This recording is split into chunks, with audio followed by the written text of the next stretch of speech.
ইগলি, ইগলি, কোথায় তুমি? দেখে যাও, সকাল সকাল কি নিয়ে এসেছি। ইগলি, শুনতে পাচ্ছো?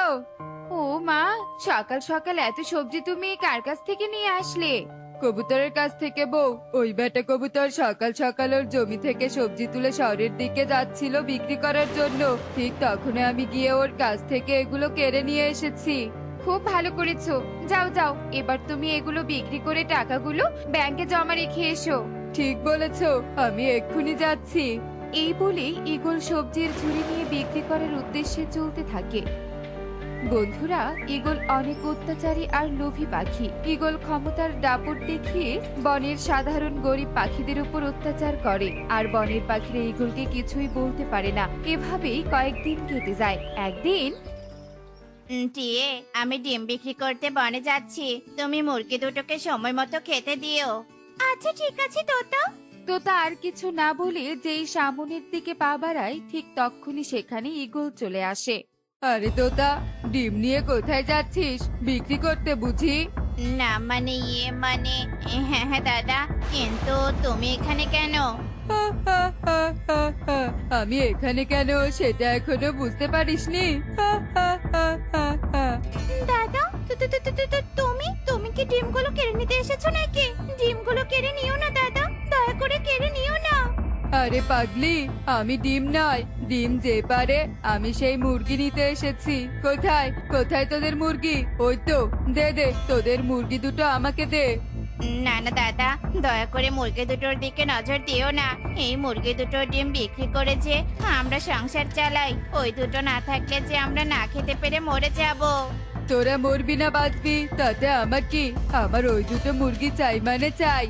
এই বলে ঈগল মুরগি দুটো নিয়ে সেখান থেকে চলে যায়। দাদা, দয়া করে মুরগি দুটো রেখে যাও। এমন করো না দাদা, এমন করো না। হে বিধাতা, আর কতদিন এভাবে ওই বজ্জাত অত্যাচারী লোভী ইগলের ক্ষমতার দাপট সহ্য করতে হবে? তুমি ওই ইগলকে শাস্তি দাও। তোতা আর টিয়ে কান্নায় ভেঙে পড়ে। ও মা, মুরগি দুটো তো বেশ নাদুস নুদুস। এই মুরগিগুলো কি ডিম পারে নাকি? হ্যাঁ বউ, হ্যাঁ, ডিম পারে, রোজ রোজ একটা করে। তাহলে তো বেশ ভালো, ডিম বিক্রি করে অনেক টাকা আয় করা যাবে। মা, বাবা, তোমরা এভাবে অন্যের জিনিস কেড়ে নিয়ে এসে হাসাহাসি করছো?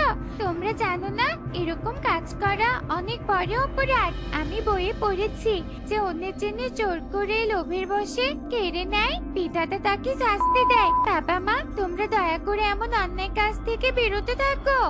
ইকরি, তুই ছোট, তুই এসবের কিছুই বুঝিস না। আমাদেরকে জ্ঞান না দিয়ে যা গিয়ে পড়তে বস। মা, তোমরা এভাবে আমার কথাকে অবহেলা করছো? দেখে নিও, একদিন না একদিন তোমরা শাস্তি পাবে।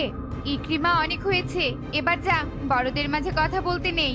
ইগলির কথা শুনে ইকরি সেখান থেকে চলে যায়। এভাবেই কয়েকদিন কেটে যায়। অন্যদিকে কাঠ 10,000 টাকার, খড় 5,000 টাকার, টিন 20,000, অন্যান্য সরঞ্জাম 25,000, এই মোট 60,000 টাকা লাগবে।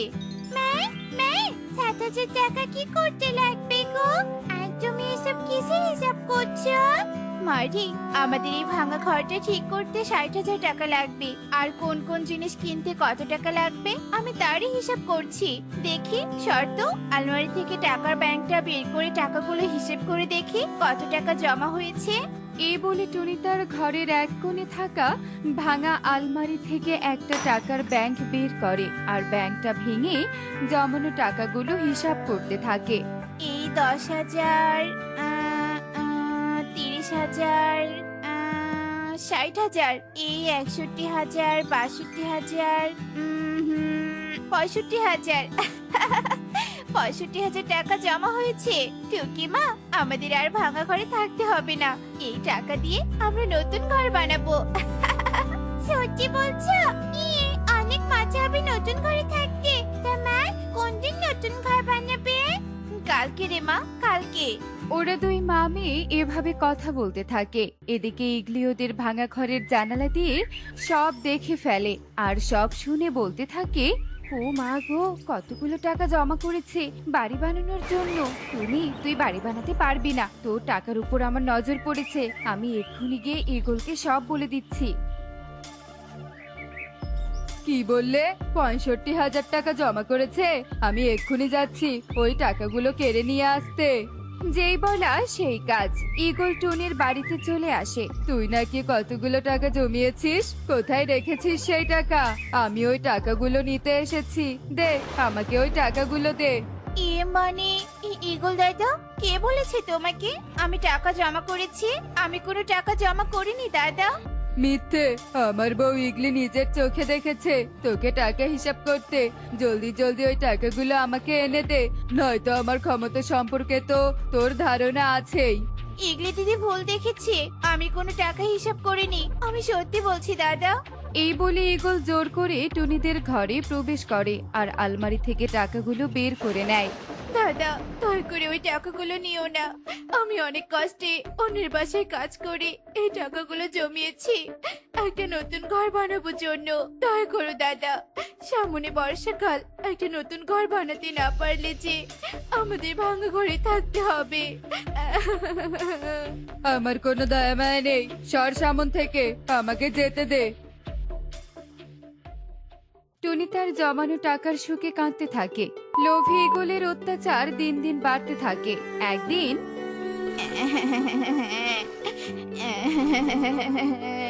কনক নদীর পাড়ে বসে বসে কাঁদছিল। ঠিক তখনই নদী থেকে একটা জলপরি উঠে আসে। এই পাখির ছানা, এই তুমি এভাবে এখানে বসে কাঁদছো কেন? কি হয়েছে তোমার? মা, মা বকেছে। তোমার মা তোমাকে বকেছে কেন? আমাদের বনে একটা লোভী অত্যাচারী ইগল আছে। ওই ইগল বনের গরিব পাখিদের কাছ থেকে টাকা পয়সা, হাঁস মুরগি, সবজি কেড়ে নেয়। আজকে ওই ইগল আমাদের গাভী কেড়ে নিয়েছে। এর জন্য আমার মায়ের মন খারাপ ছিল। আমি ক্ষুধার জ্বালায় মায়ের কাছে খাবার চেয়েছিলাম, মা আমাকে খাবার না দিয়ে বকেছে। জলপরি, তুমি তো জাদু শক্তি জানো, তুমি কি ওই ইগলকে শাস্তি দিতে পারবে? ঈগল সাধারণ পাখিদের উপর এত অত্যাচার করে আমি তো আগে জানতাম না। তুমি চিন্তা করো না, আমি ওই ইগলিকে কঠিন শাস্তি দিব। তুমি এক্ষুনি বাড়িতে যাও, আমি বনে ঝড় তুলে দিব। ঝড় তুলে দিলে তো বনে সব পাখিরই ক্ষতি হবে। না না, সব পাখির ক্ষতি হবে না, শুধু ওই বজ্জাতি ঈগলের ক্ষতি হবে। তুমি এবার যাও ছানা। আচ্ছা ঠিক আছে জলপরি। এই বলে কনক সেখান থেকে বাড়িতে চলে আসে। আর কিছুক্ষণের মধ্যেই জলপরি বনে প্রচন্ড বেগে ঝড় তুলে দেয়। ঝড়ে ঈগল ইগলির বাড়িটা ভেঙে যায়। ওগো, এটা কি হলো আমাদের সাথে? ঘরটা তো ভেঙে গেল, এবার তবে আমাদের কি হবে? বাবা মা, আমার প্রচন্ড ভয় করছে, আর এভাবে ভিজতে ঠান্ডা লাগছে। ঈগল, এভাবে বৃষ্টিতে না ভিজে চলো, আমরা বনের কারো বাসায় আশ্রয় নেই। ঠিক বলেছো, চলো চলো। কবুতর, আমাদের ঘর ভেঙে গিয়েছে, তোরা আমাকে একটু তোদের বাসায় আশ্রয় দে ভাই। কবুতর, দরজাটা খোল, বৃষ্টিতে ভিজতে আমাদের কষ্ট হচ্ছে। না না, আমরা দরজা খুলবো না, তুমি অনেক খারাপ, আমাদের সবজি কেড়ে নিয়েছিলে, আমরা তোমাকে সাহায্য করব না, চলে যাও এখান থেকে। ভাই, আমি যা করেছি ভুল করেছি, তোরা আমাকে ক্ষমা করে দে, আমরা আর বৃষ্টিতে ভিজতে পারছি না, দয়া কর। বললাম না তোমাদের মতো খারাপ পাখিকে সাহায্য করব না, যাও ভাগো এখান থেকে। এভাবে অপমান করে কবুতর ঈগলদের তাড়িয়ে দেয়। ঈগল এভাবে বনের প্রায় সব পাখিদের কাছে আশ্রয় যায়, কিন্তু ঈগলের অপকর্মের জন্য কেউ ঈগলদের আশ্রয় দেয় না, বরং তাড়িয়ে দেয়। বাবা মা, কত করে বলেছিলাম খারাপ কাজ করো না, বনে কারোরই ঘর ভাঙেনি, শুধু আমাদেরই ঘর ভেঙেছে। এর মানে বোঝো তোমরা, বিধাতা নিচে আমাদের শাস্তি দিচ্ছে। মারে, তখন তোর কথা গায়ে লাগেনি, কিন্তু এখন হাড়ে হাড়ে বুঝতে পারছি, বেঁচে থাকলে আর কোনোদিন এমন অন্যায় কাজ করব না। হ্যাঁ রে মা, হ্যাঁ, আমরা আমাদের ভুল বুঝতে পেরেছি, বিধাতা আমাদের ক্ষমা করে দাও। ওরা এভাবে ঝড়ে ভিজতে থাকে। কি দাদা দিদিরা, তোমরা এইভাবে ঝড়ের মাঝে ভিজছো কেন? ওমা, তোমরা কাঁদছো কেন? টুনি বোন, আমাদের ঘর ভেঙেছে, আমরা সকলের কাছে আশ্রয় চেয়েছি, কিন্তু কেউ আশ্রয় দেয়নি। কেউ আশ্রয় দেয়নি? আমি তোমাদের আশ্রয় দিব, চলো আমার ঘরে চলো। টনি ওদেরকে তার ভাঙা ঘরে আশ্রয় দেয়। বোন রে, একদিন তো নতুন ঘর বানানোর টাকা কেড়ে নিয়েছিলাম, আর সেই তুই কিনা আজ তোর এই ভাঙা ঘরে আমাদের আশ্রয় দিলি। আমার খুব লজ্জা লাগছে রে বোন, অনেক খারাপ করেছি আমি তোদের সাথে। আমি আর এই বনে থাকার যোগ্য নই। ঝড় কমে গেলে আমি তোদের কাছ থেকে যত টাকা পয়সা সবজি গরু ছাগল কেড়ে নিয়েছি সব ফেরত দিয়ে অন্য বনে চলে যাব। দাদা, তুমি যেহেতু নিজেই ভুল বুঝতে পেরেছো, সেহেতু এই বন থেকে যাওয়ার দরকার নেই। ঝড় কমলে তুমি বরং বনের সকলের কাছে ক্ষমা চেয়ে নিও। বনের সবাই কি আমাদেরকে ক্ষমা করবে? হ্যাঁ দিদি, অবশ্যই ক্ষমা করবে, কারণ ক্ষমা মহৎ গুণ। বেশ, তাহলে সকলের কাছে ক্ষমা চাইবো। ওরা এভাবে কথা বলতে থাকে। এভাবেই বেশ কিছুক্ষণ কেটে যায়। অবশেষে ঝড় থেমে যায়। ঈগল ইগলি বনবাসীর টাকা পয়সা গরু ছাগল সবজি সবকিছু ফিরিয়ে দিয়ে তাদের কাছে ক্ষমা চায়। সবাই ঈগল ইগলিকে ক্ষমা করে দেয়। এরপর সবাই মিলে বেশ সুখে শান্তিতে বসবাস করতে থাকে।